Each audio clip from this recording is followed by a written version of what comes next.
तो दोस्तों वांडा का किरदार एलिजाबेथ ओल्सन ने निभाया है। वो एक अमेरिकी एक्ट्रेस हैं जो न्यू जर्सी अमेरिका से हैं। एलिजाबेथ ओल्सन ने कई मशहूर फिल्मों और सीरीज़ में काम किया है, जैसे midnight in Paris, Godzilla, infinity war, end game और सिल्क रोड जैसी फिल्में। वो वांडा विजन सीरीज़ में भी बहुत ज़बरदस्त रही हैं और उन्होंने अपनी एक्टिंग से काफ़ी पहचान बनाई है। तो वांडा मैक्सिमॉफ या वांडा सॉन्ग, जिसे हम वांडा के नाम से जानते हैं, वो मार्वल कॉमिक्स की एक सुपर हीरोइन है जो पहली बार कॉमिक्स 1964 में आई थी, लेकिन काफ़ी मशहूर हुई वो MCU से, खासकर एवेंजर्स, एज ऑफ अल्ट्रॉन और वांडा विजन जैसी सीरीज़ में। वो इतनी ताकतवर हैं क्योंकि उनके पास चमत्कारी क्षमताएं हैं, जिन्हें चॉ मैजिक या हाई लेवल हाइपर मैजिक कहते हैं।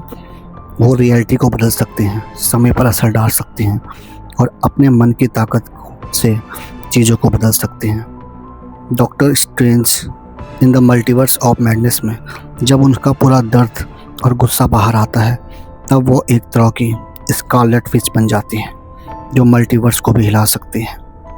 उनका जन्म ज़्यादातर मार्वल कॉमिक्स में सोलवाकिया में एक रोमानियन परिवार में हुआ था और वो एक जादुई क्षमता वाले म्यूटेंट के बीच बड़ी हुई।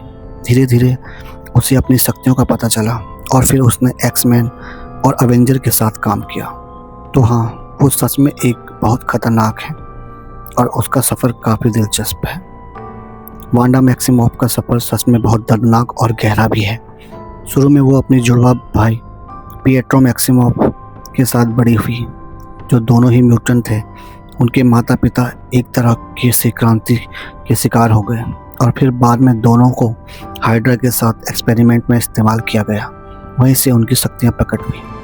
वो एज ऑफ अल्ट्रॉन में काफ़ी टूट जाती हैं जब पिएट्रो मर जाता है और उसके बाद दर्द और बढ़ जाता है। फिर वो वांडा विजन सीरीज़ में अपने सपनों की दुनिया बनाती है, जिसमें उसका पति विजन और बच्चे होते हैं, लेकिन वो काल्पनिक होती है।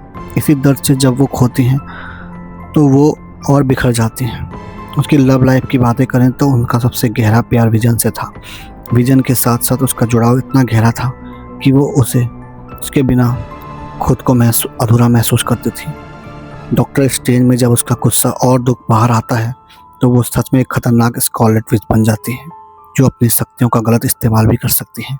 इस तरह उनका सफ़र एक प्रेम, नुकसान और असीम शक्तियों के बीच का है, जो उसे कभी शांति नहीं देता, लेकिन उससे शक्तिशाली भी बना देती है। इन्फिनिटी वॉर में वांडा ने थानोस के साथ काफ़ी शक्तिशाली लड़ाई लड़ी थी। वो वाकई बहुत करीब थी विजन से। उसने अपनी पूरी शक्ति लगा दी थी ताकि विजन का इन्फिनिटी स्टोन सुरक्षित रहे। वो उसे तोड़ने ही वाली थी कि थानोस ने टाइम स्टोन का इस्तेमाल करके समय को उलट दिया और विजन को मार दिया। लेकिन उस पूरे दौरान वांडा ने अपनी पावर से थानोस को रोकने की कोशिश की थी। उसने मानसिक रूप से थानोस के सैनिकों को रोककर उन्हें लड़खड़ाया था। हालांकि थानोस ने उसे मार दी, लेकिन वाकई वो एक यादगार लड़ाई थी। एंड गेम में भी वांडा थानोस के खिलाफ एक बड़ी लड़ाई में हिस्सा लेती है। जब थानोस अपने सैनिकों के साथ वापस आता है तो वांडा सच में उसे मारने की कोशिश करती है।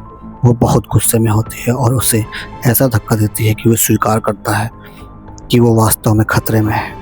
वो कहती है कि तुमने सब कुछ छीन लिया, अब मैं तुम्हें ख़त्म कर दूंगी, और उसकी ताकत से थानोस भी डर जाता है। तो हाँ, वो एंड गेम में भी उसे रोकने और ख़त्म करने में कोशिश करती है। स्कारलेट विच एक तरह से सबसे खतरनाक एवेंजर बन जाती है, क्योंकि उसके पास रियलिटी को बदलने, समय पर असर डालने और लोगों के दिमाग को नियंत्रित करने जैसी असाधारण शक्तियाँ हैं। यही वजह है कि वो डॉक्टर स्ट्रेंज ऑफ मल्टीवर्स जैसी फिल्मों में इतनी खतरनाक दिखती है। उसका दर्द, उसका गुस्सा सब उसे और ताकतवर बना देता है। तो हाँ, उसकी क्षमता वाकई ही उसे अवेंजर्स में सबसे खतरनाक बना देती है। धन्यवाद दोस्तों।